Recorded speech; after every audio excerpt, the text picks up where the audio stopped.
नमस्कार, मैं अविनाश एक बार फिर से आप लोगों के बीच में आया हूँ गोरखपुर की सुर्खियों को लेकर के। दरअसल जो गोरखपुर का मुद्दा है वो अभी शांत होने का नाम ही नहीं ले रहा है।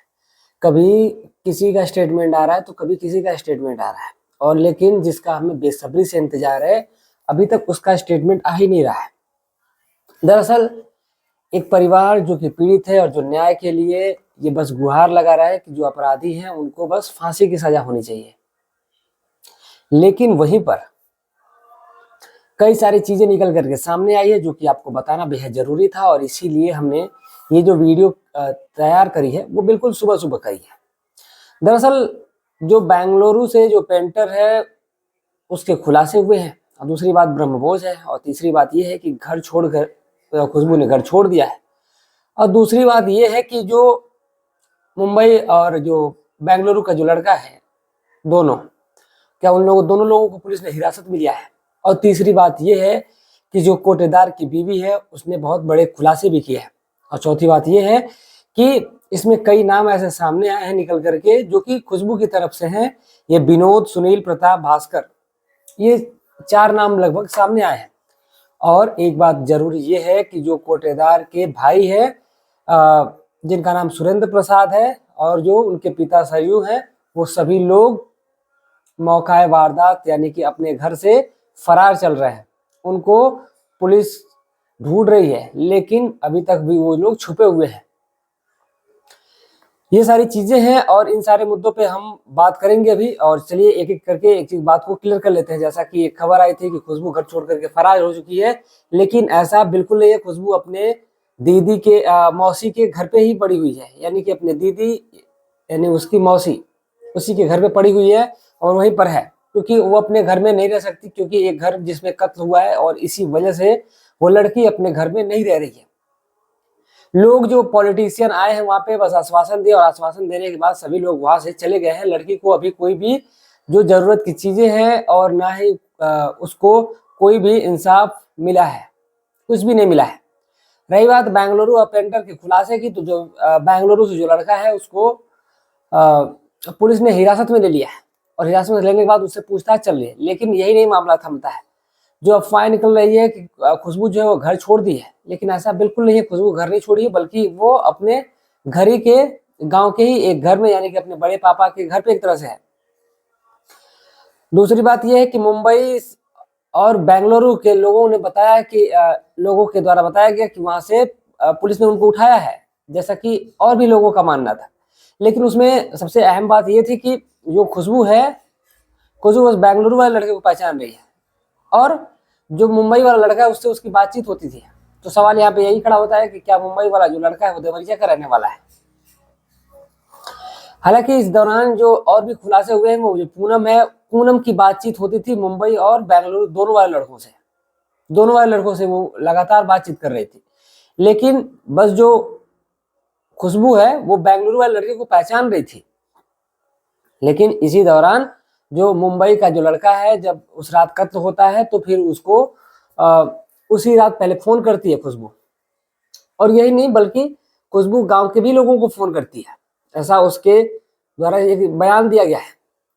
और एक व्यक्ति है जिन्होंने बताया है कि खुशबू बाद में फोन करी और सभी लोग जो है वो दौड़ते भागते गए जब फोन गया तो। लेकिन यहाँ पे अहम सवाल ये है, जो कोटेदार की बीवी है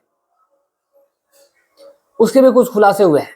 और तीसरे एक आपको जरूरी बात बता दें कि जो भाई से उनके संबंध नहीं थे। ऐसा बयान आ रहा है कि जो खुशबू है और जो उसका भाई विशाल है, इन दोनों के आपस में बनती नहीं थी। तो भाई बहन का झगड़ा जो है वो अमूमन नॉर्मल ही रहता है, और भाई बहन के झगड़े जो है वो हुए करते हैं, और हो सकता है कि उन दोनों की नहीं बन रही होगी उस टाइम पे।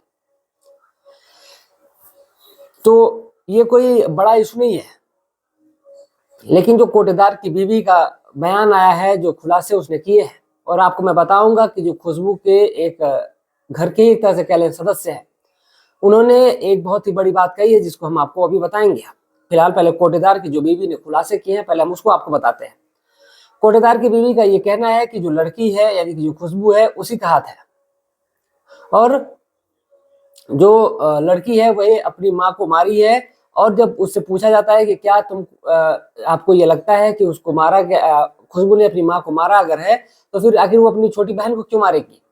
इस पर कोटेदार की बीवी का कहना है कि उसने कत्ल होते हुए देखा होगा और इसीलिए उसने अपनी बहन को भी मार दिया होगा। लेकिन कोटेदार का बीवी का एक और बयान आया हुआ है कि इसमें सब कोटे को लेकर के रंजिश है। खुशबू जो कि कोटे को हथियाना चाहती थी, और भी जो गांव के लोग हैं वो चाहते थे कि जो कोटा है उनके यहाँ न रहे। और इनमें जो नाम खुल करके सामने आया, विनोद है, सुनील है, प्रताप है, भास्कर है, ये लोग मिल करके कोटेदार की फैमिली को फंसा रहे हैं, ऐसा कोटेदार की बीवी का बयान आया हुआ है। और जो कोटेदार की बीवी है उसकी मांग है कि वो सीबीआई की जांच चाहती है। वो कहती है कि दूध का दूध पानी का पानी हो जाएगा अगर सीबीआई की जांच हो तो कातिल अपने आप मिल जाएगा। लेकिन शायद किसी को ये नहीं पता है कि पुलिस जब खुलासा करेगी तो सभी जो कातिल है वो कैमरे के सामने होंगे। जब उसे पूछा जाता है कि क्या कैमरा बंद था, तो वो कहती है कि हाँ, कैमरा बस जब राशन वितरण होता है तभी कैमरा खुलता है, अन्यथा कैमरा बंद ही रहता है। लेकिन वहीं पर जो जेठानी उसकी है, कोटेदार की बीवी की जो जेठानी है, यानी कि जो पूर्व आर्मी रिटायर्ड ऑफिसर की जो बीवी है, उससे जब बातचीत की जाती है तो उनका बयान आता है कि भाई वो अभी फरार चल रहे हैं। पहले तो उसने कहा कि नहीं, वो फरार नहीं है बल्कि वो छुपे हुए हैं, कहीं हैं। लेकिन फिर उसने ये कबूल लिया कि हाँ, वो अभी जो है वो फरार चल रहे हैं। यानी कि जिन 3 लोगों के का नामजद हुआ था वो अभी एक पुलिस की हिरासत में और 2 अभी फरार चल रहे हैं। और शायद पुलिस जल्द ही उनको अब पकड़ भी लेगी, क्योंकि पुलिस के पास बहुत सारे ऑप्शन होते हैं। पुलिस के पास, जहां तक मैं बता दूं कि पुलिस के पास आप लोगों की जो घर की कोटेदार की बीवी है या कोटेदार की जो पूरी फैमिली है, सबका नंबर सर्विलांस पे हो जाएगा। और अगर चाहेगा, अगर पुलिस, वही तो मैं कहता हूँ, बार बार कहता हूँ, अगर पुलिस अगर चाहे तो पुलिस की रजामंदी से ही कोई बाहर घूम सकता है, वरना पुलिस अपने पे आ जाए तो जो ये संजय के भाई बड़े और संजय के पिता, जो ये लोग फरार चल रहे हैं, जो छुपे हुए हैं, वो लोग पुलिस की नजर से नहीं बच सकते। दरअसल जब पुलिस नंबर उनका सर्विस लाइन पे चढ़ाएगी और उनकी जो लोकेशन खंगालेगी तो फिर वो लोग नहीं बच पाएंगे। और यहीं पर जो